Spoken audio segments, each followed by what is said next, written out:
In the year 2011, one of the worst racing games to ever grace this planet was released to the public amongst a sea of overwhelming backlash and outrage. Said game would go on to become the #1 worst rated video game on the entirety of Steam, a record that still stands to this day. And it may or may not surprise you to hear that this game is none other than FlatOut 3. As it stands currently, FlatOut 3 is sitting on a whopping 13% positive reviews, the majority of which are all sarcastic and satire, which I find to be largely amusing. FlatOut and FlatOut 2 were developed by Bugbear Entertainment, and are regarded by many to be two of the greatest racing games to come out of the mid-2000s.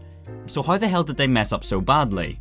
Well, they didn't. You see, during the time of FlatOut 3 was due for development, Bugbear were busy working on Ridge Racer Unbounded, and so they needed a different team for the job. And so what can only be described as a group of hopeless turds, Team 6 Studios were tasked with making the third one. Yes, the exact same fuckers behind the abhorrent monstrosity that was Super Street the game.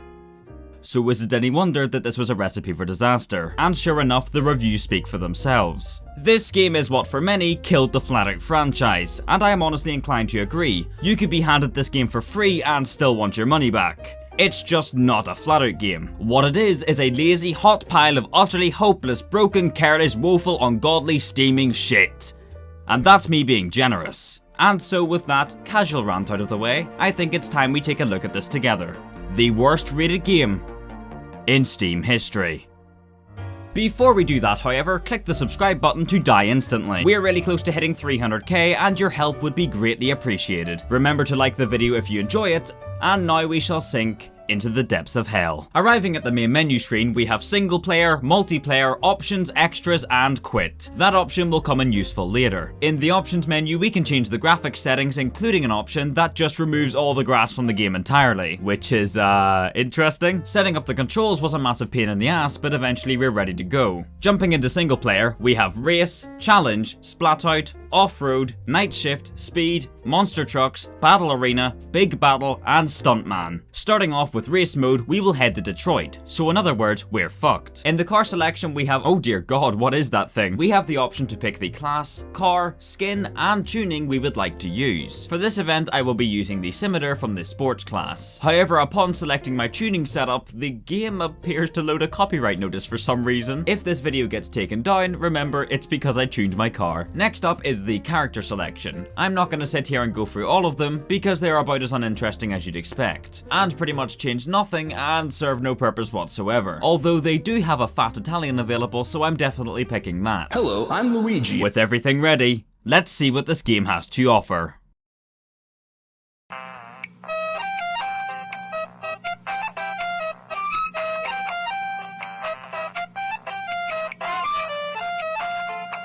I cannot stress this enough. I did not edit this. This was genuinely what I heard upon starting this race. As it turns out, in the audio options, the music preference was set to My Music. I couldn't find any information on what this meant online, however I quickly found out that it was taking audio files from my music folder and then playing them through the game, and just so happened to choose the Arabic Nokia ringtone .mp3. I will now show you a short, unedited 20-second clip that should perfectly illustrate what this game is like to play.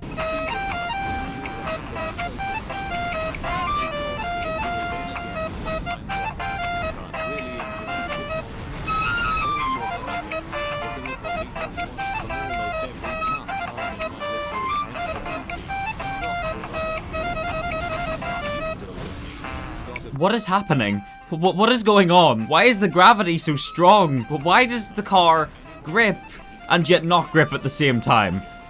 What? About 40 seconds later, I finished the race, and the game gives you the option to spectate other players. However, upon trying to do so, it crashed the game. So we have an unpredictable soundtrack, physics that don't know what they're doing, graphics that look suitable for a PlayStation 2, and the game crashed again. The next race is a speed event, which makes you choose between a selection of open-wheeled cars, and for our character, I will select, Xmas 2011. The speed race was very exciting.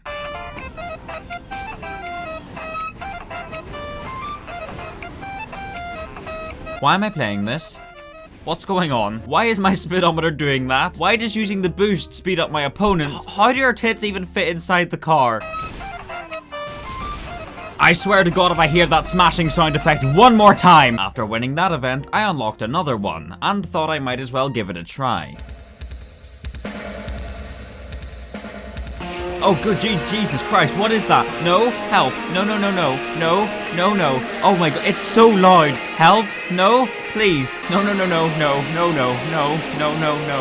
It was at this point that the AIs gave up on trying to race normally, and to be honest, I can't exactly blame them. The game had also given up on trying to create a soundtrack, I can't take this seriously, and began playing train station noises instead.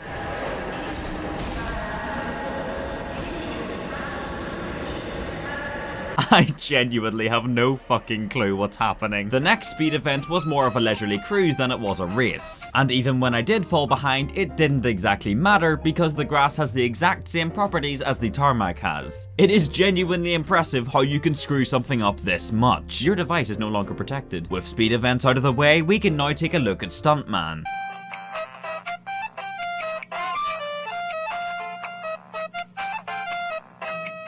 You lose. Oh, and the game's crashed. Ugh. The goal of this game mode is to score as many points as possible by hitting the target on the other side of the windmill. I hate this game. After many failed attempts, I finally got the score it wanted and beat the event. Next up is Night Shift. Night Shift is a 1v1 race, except the road surface is slipperier than it already is. Except for the AI, of course, who can still take the corners at lightning speeds. And within 2 laps, I already couldn't see them. In fact, I couldn't actually see anything because of this bloody fog. Eventually, I lost that race and didn't fancy trying it again. Next up is Battle Arena. Why are my taillights floating? Aside from that small detail, within 30 seconds I was pinned underneath a ramp. The cars around me exploded, my camera went through the floor, I don't know, and then I exploded myself, and apparently I'm second. How? I don't know how! I decided to give it another try on the brand new map I had unlocked. However, unfortunately, this was the worst decision I've ever made. This event felt like it was never going to end. The AIs would almost always only target the player to push them off the side. However, falling off the sides simply resets you back on top, meaning nobody was able to do any damage to each other, but rather constantly driving off and resetting. After about 2 minutes, I realized there was no way this would end, and I quit the event. Next up is Big Battle. Basically the same as Battle Arena, except with more cars and bigger stadiums. And unsurprisingly, it's just as fucking unplayable. Within seconds of starting, half of the cars in the arena began converging upon my location, leading to a giant pileup of cars building up in the corner of the map. A pileup that resulted in numerous cars exploding beneath me, as my car was suspended and stuck completely helpless as every car around me combusted into flames. Eventually, I was allowed to reset. However, with my car this damaged, I was eventually destroyed. And I finished first! Because someone decided, while making this game, that Demo Derby should not in fact be a matter of last man standing, but instead how many points you get. Again, why? Next up is Monster Trucks. We start off the event with a number of AIs, the goal being to smash a total of 40 barrels around the stadium. What do my opponents do? Well, they do nothing. This is very clearly a simple collection game mode. The inclusion of AIs in this is completely pointless. In fact, I genuinely just stopped to watch one of them drive in circles for a couple of minutes. There's just no making this up. You know your game is good whenever the AI is getting as bored as I am. With that rather uneventful task over, next up is Off-Road, which is once again another game mode that very clearly had no thought put into it whatsoever. The goal here is to drive to the finish, relying on distant red smoke to show you where to go. So it sounds really simple. Oh, it's already over after about 40 seconds. And once again, although the AI got here before me, I came out on top because my score was bigger. What is the point? Now we move on to FlatOut, which despite its creative name is not a very creative concept. A zombie game mode. We are given a wide variety of cars to choose from. However, let's be honest, the monster truck is clearly the best option here, so we're going to choose the Ferrari. Immediately, we are chucked into what appears to be the depths of hell itself, with the only goal being to smash as many zombies as possible before the time runs out.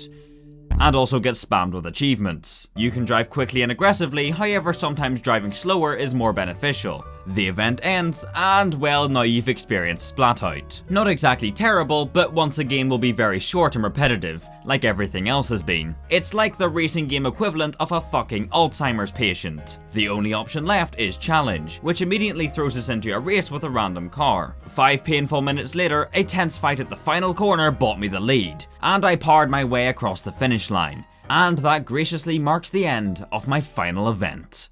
Going back to the extras menu, we have an option to view our statistics, in which I have apparently lost 2,952 races in my 27 hours of playing. Yeah, something tells me these numbers aren't quite right. Are you sure you want to quit the game? Good lord have mercy, yes. FlatOut 3? More like flat out the fucking window and die. Despite having my life decisions questioned by my friends, I am glad to report that I survived this endeavor, and I hope you did too. FlatOut 3 is very deserving of its ungodly status of the worst rated game on Steam. I've played my fair share of terrible racing games, and yet the sheer lack of any type of positive I could take away from FlatOut 3 was honestly baffling. I almost expected to have at least some level of ironic enjoyment with it, in a "it's so bad that it's good" sort of way. But in the end, the only thing I truly got a laugh out of was the Arabic Nokia soundtrack, which wasn't even supposed to be a part of the game in the first place. However, if you enjoyed this video, then please do leave a like before you go, and I feel I need to take a shower after playing this filth.